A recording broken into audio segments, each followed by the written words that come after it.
India academy पर आपका स्वागत है। मैं वीरेंद्र। आज हम आपको बताएंगे टेंस कैसे बनाया जाता है, कितना आसान है ट्रांसलेशन हिंदी से अंग्रेजी बनाना। जैसा कि आप जानते हैं कि जो टेंस होते हैं, टेंस को कहते हैं हम हिंदी में काल, और यह जो है काल अर्थात टेंस जो है तीन प्रकार के होते हैं। एक होता है प्रेजेंट टेंस, दूसरा होता है पास्ट टेंस और तीसरा होता है फ्यूचर टेंस। प्रेजेंट टेंस को हम कहते हैं वर्तमान काल, वर्तमान काल। पास्ट टेंस को कहते हैं हम भूतकाल और फ्यूचर टेंस को कहते हैं हम भविष्य काल, भविष्य काल।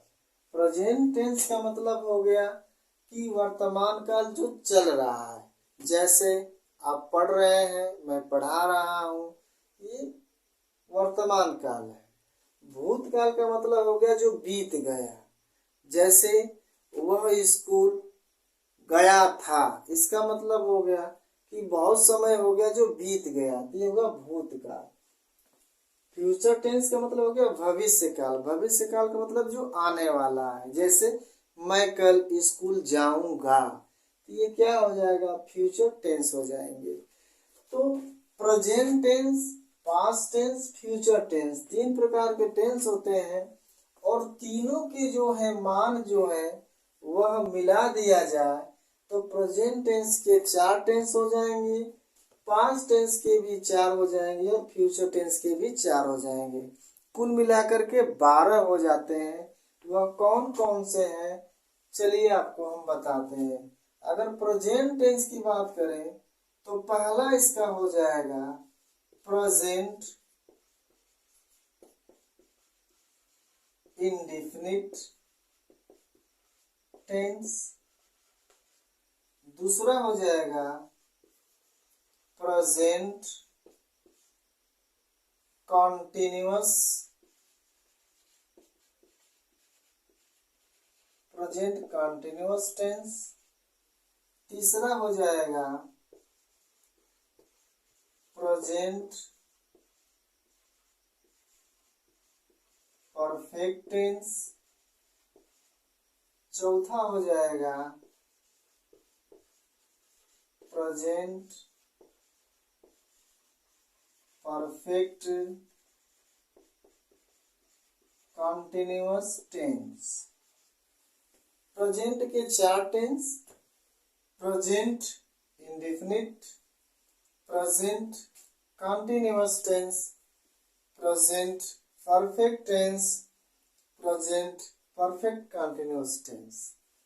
और यही जो मान है वह पास्ट के लिए भी हो जाता है। अगर इसके स्थान पर हम पास्ट लिख दें तो हो जाएगा past indefinite, past continuous, past perfect, past perfect continuous.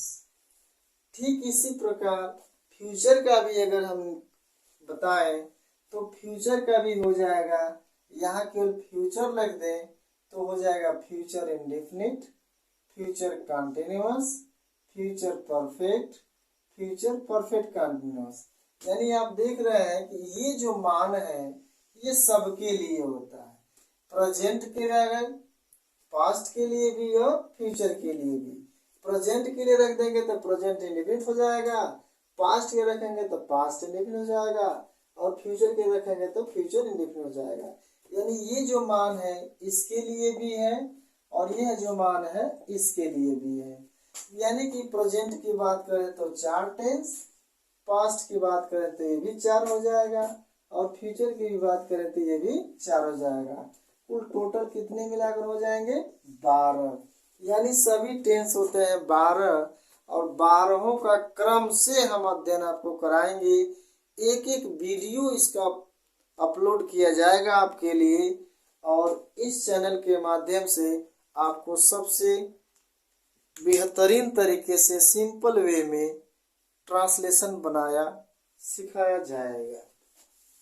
अब आगे हम देखते हैं कि किसी भी सेंटेंस का सबसे महत्वपूर्ण पार्ट्स होता है सब्जेक्ट।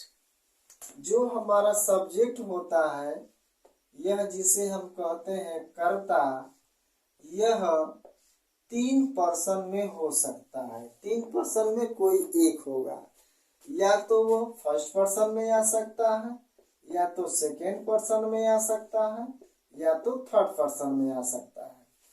तो यह सब्जेक्ट बहुत बड़ा मायने रखता है इस बात का, क्योंकि इसी के अनुसार हमें आगे जो है हेल्पिंग वर्ब का प्रयोग किया जाता है। इसी के अनुसार हमें हेल्पिंग वर्ब का प्रयोग, सहायक क्रिया का प्रयोग किया जाता है कर्ता के अनुसार। तो सबसे पहले हमें ये जानना होगा कि आखिर फर्स्ट पर्सन में कौन सब्जेक्ट आते हैं, सेकेंड पर्सन में कौन सब्जेक्ट आते हैं और थर्ड पर्सन में कौन से सब्जेक्ट आते हैं। तो इसके लिए हम पढ़ेंगे, सबसे पहले सब्जेक्ट का अध्ययन करेंगे कि आखिर ये कौन सा सब्जेक्ट किस पर्सन का है। तो इसके लिए अब बताते हैं आपको काइंड्स ऑफ पर्सन, यानी काइंड्स ऑफ पर्सन। पर्सन कितने प्रकार के होते हैं? तो पर्सन हमारे there are 3 kinds of person, यानी पर्सन जो है वो 3 प्रकार के होते हैं। पहला, इसको कहते हैं हम फर्स्ट पर्सन। फर्स्ट पर्सन में कौन आता है? आई और वी। आई माने होता है मैं, वी माने हम। यानी कहीं पर भी ये सब्जेक्ट अगर आई और वी कहीं पर भी दिख जाए आपको, तो बस इतना ध्यान रखना है कि ये हमारा कौन सा पर्सन है? फर्स्ट पर्सन के सब्जेक्ट है। प्रोनाउन में सब्जेक्ट कौन कौन है? आई और वी। यानी फर्स्ट पर्सन में कौन आएगा? आई, वी। अब दूसरा देखते हैं, सेकंड पर्सन। सेकेंड पर्सन में क्या आता है? तो सेकेंड पर्सन में आता है केवल यू, और यू मीन्स होता है तुम। जहां सब्जेक्ट यू दिखे तो आप इतना आपको ध्यान रखना है कि यह हमारा जो सब्जेक्ट है वह सेकेंड पर्सन का सब्जेक्ट है। तीसरा होता है जिसे हम कहते हैं third person. Third person, third person में क्या आ जाएगा? थर्ड पर्सन में क्या आता है? देखिए, आई, वी, यू, इन तीनों को छोड़कर बाकी सभी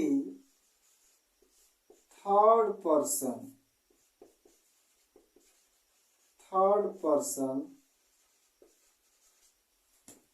के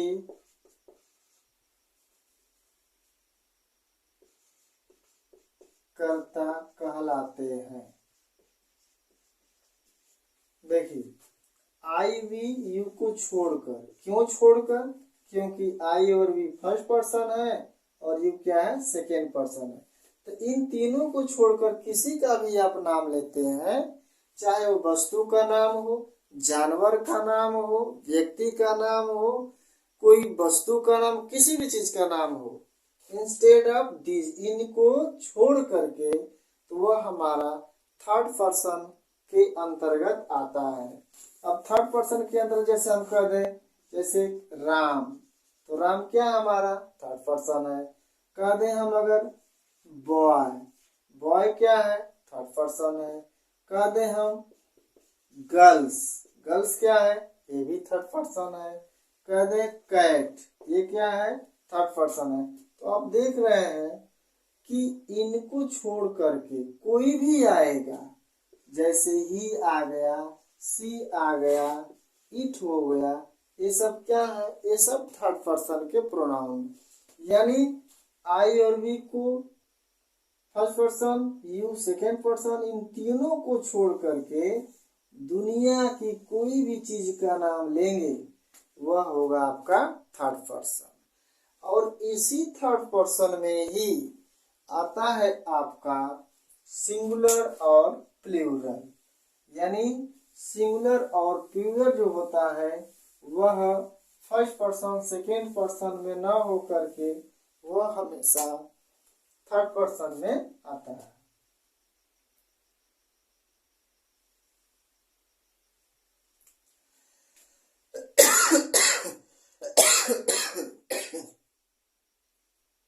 सॉरी,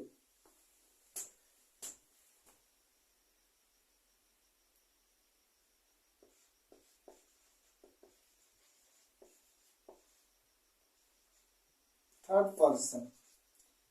पर्सन में ही होता है आपका, एक होगा सिंगुलर नंबर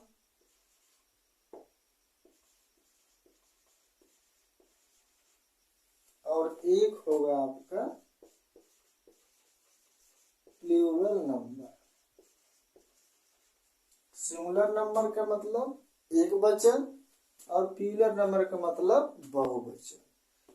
जब कोई भी वस्तु, व्यक्ति, कोई भी नाम जब एक वचन होगा, एक होगा, तो उसे हम क्या कहेंगे? Singular number.